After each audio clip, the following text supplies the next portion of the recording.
the more quarterbacks that get snatched up early, the more good other skill position players are going to be there for me to snatch up. Right. And that's what I like doing is I like stacking my bench because I know eventually later on I'm going to be able to get a Drew Brees.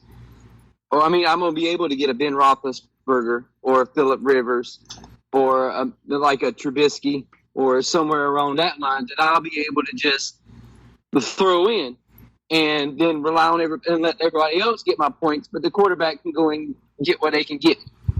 And but it's just I always watch people go nuts. And Brady always goes. Yep. For some odd reason, people want to snatch him. And I'm like, okay, y'all have fun with that. When his 42 or 49-year-old whatever arm falls off or does whatever, or they rely on their running game more, which they did last year. Sure okay, well then you're going to suck. So it's all about I just watch the board, but usually I wait until later on because I know I can either get. I usually always have, for some god awful reason, I always have Roethlisberger on my freaking team. It never freaking fails. I hate the dude. No, I literally hate the guy. I'm a Jaguar fan. I hate Ben Roethlisberger. But for the love of Jesus, I always have him on my freaking football.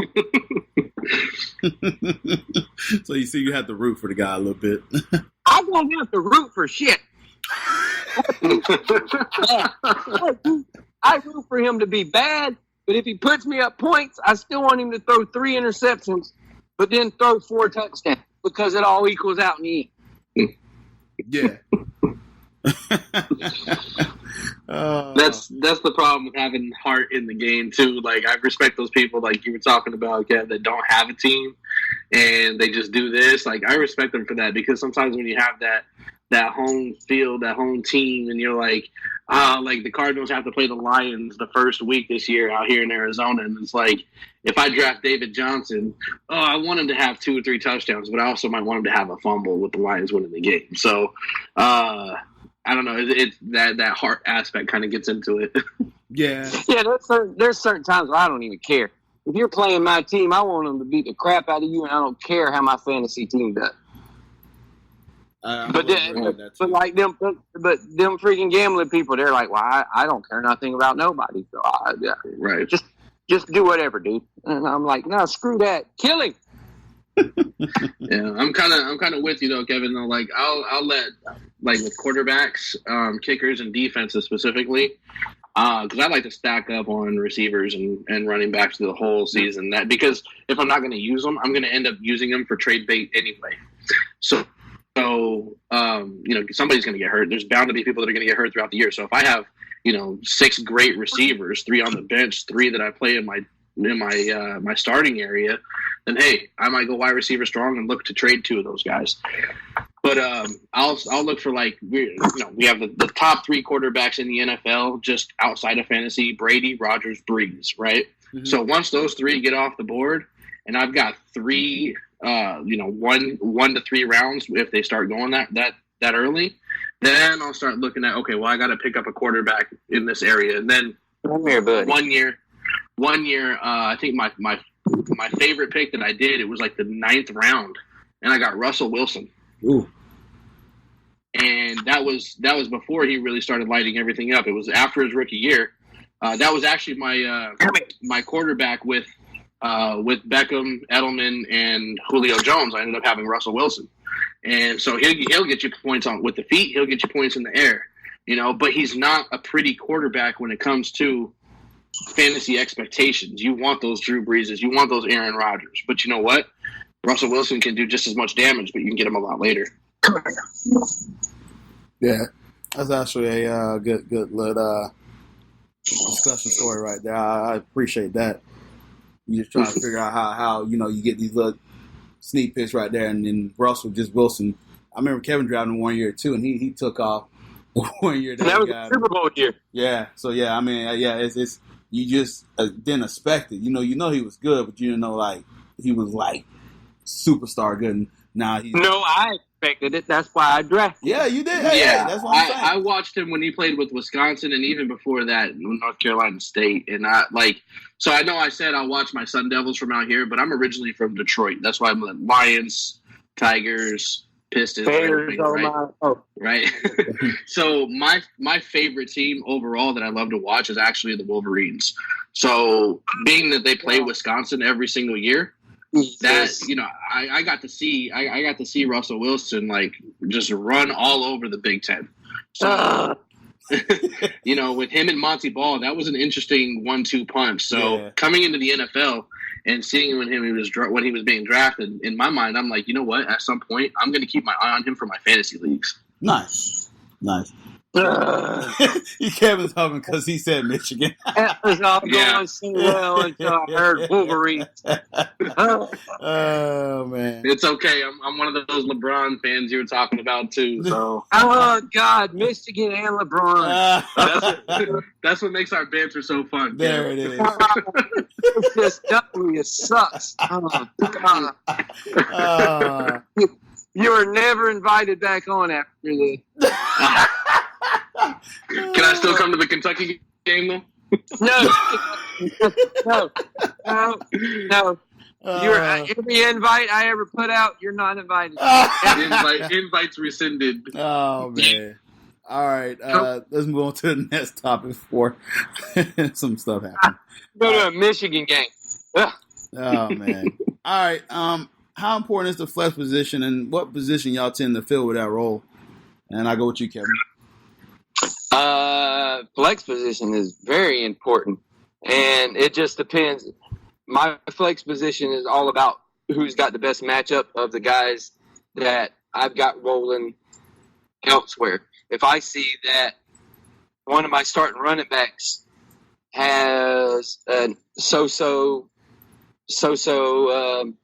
matchup, what I'll do is I'll roll a guy off the bench, put him in the running back position, and then move that guy to the flex position, or just take somebody that I see has just a favorable matchup and throw him in there. It's always about matchup to me. So whether it's a wide receiver, a tight end that I have, or another running back, I don't care. As long as the matchup's good, that's who's getting thrown in there. It's just a big gigantic match. Just a matchup position for me. If I see you got them, I'm putting you in there. If you're playing somebody that I don't think you're going to do well against, you ain't going to play. All right. Mike? So I'll take the approach that I actually draft for the flex position.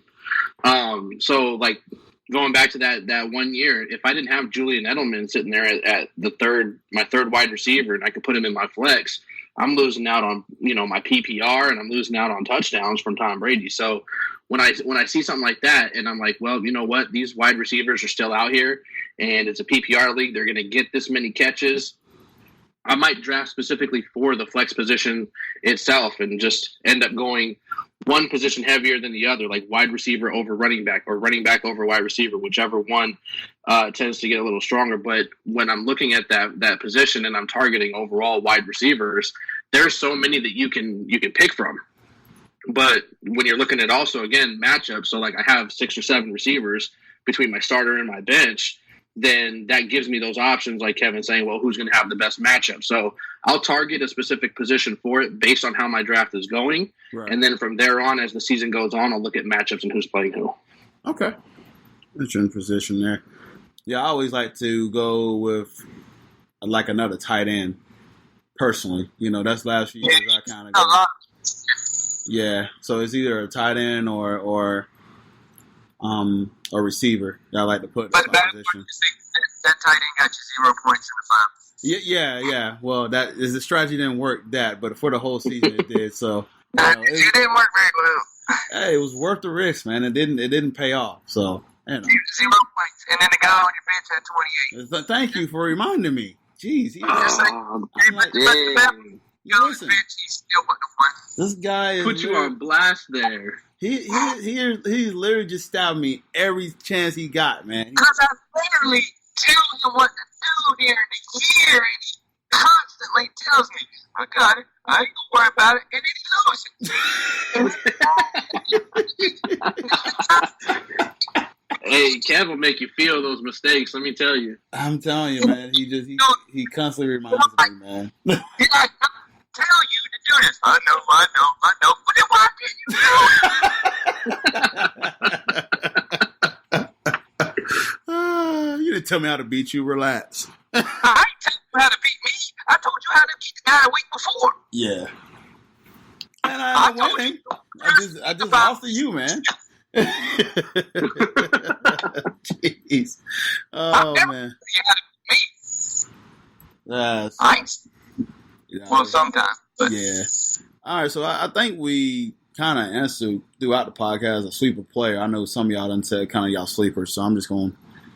I mean, unless y'all got something that come up to mind again, but yeah, I actually do. I have two of them. All right, go ahead. I have two of them. They are actually both from the same college, and they are both from ASU. One of them is Kalen Balazs. From Michigan, I'm going to throw the phone. No. Kalen Balazs is one. I think he's going to end up taking over the running back spot in Miami at some point throughout the year. Okay. He's already showing it within practice right now, and Kenyon Drake being hurt, that he can handle some runs. Then my other one is N'Keal Harry.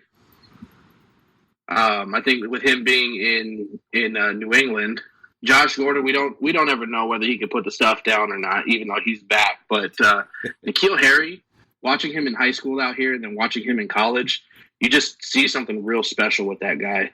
And I think his big body, to me, he reminds me a lot of Calvin Johnson. Okay. And I think that Tom Brady can really utilize him. I mean, he hasn't done it since he had Randy Moss. But when he had Randy Moss in New England, that tandem was ridiculous. It was like 50 touchdowns that year for Brady, 25 for Moss. And I know he probably won't do that again, but I think that's just going to be a good sleeper pick for everybody is N'Keal Harry. Okay. Mr. Carter? If you're in a PPR league and you want somebody that's going to have the ball spent by whoever's playing quarterback here, because I say that because I know Nick Foles is going to get hurt. So, D. Westbrook, he is going to get the ball fed to him. You saw it in the Miami game how Westbrook go, is that it's going to get at least 12 targets a game, if not more. And he's at least going to haul in 8 or 9. So he's going to be a PPR like magnet. He's going to be a magnet for the ball. And tight end, again, I'll say Delaney Walker from Tennessee. He's going so far, so deep in the draft, but yet he is going to be their one guy that people are going to have to definitely guard, because he's that hybrid in between a wide receiver and a tight end, and he's going to be pulling in some balls there too with Mariota, because they really don't have nobody on the outside. And so Delaney Walker is going to be their big, gigantic focal point. Okay. That means don't steal my shit, Cortez. Yeah, I got you. Done it before. So done with this guy. He's going to throw more jabs at me than Mike Tyson did, man. Tell me you didn't do it. I didn't do it. No, This guy. I'm done with this guy. I told him, what does he do? He was picking right before me. And hey, that's draft strategy, though. He goes, yank. And I was like, you son of a... Hey, I've done it. I did it in a playoff league where it was just playoff teams, and somebody was like, yo, my sleeper is going to be Mike Vrabel.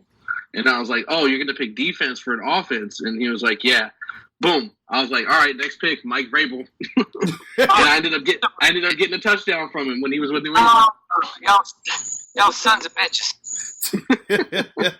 I was fair and loving fantasy. No, it's not. Snatch City, man. Right? Oh, man. All right, so what player is overvalued right now? And Kevin, you go ahead and start. Which player do you think is fantasy-wise is their value is a little too high for you?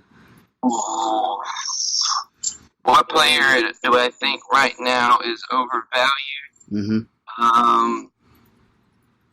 I'm gonna go with Mahomes. Right now, I think Mahomes is way overvalued because some people got him going as a pick in the first round at quarterback, and I just think that's way overvalued for him. Okay. Mike, you?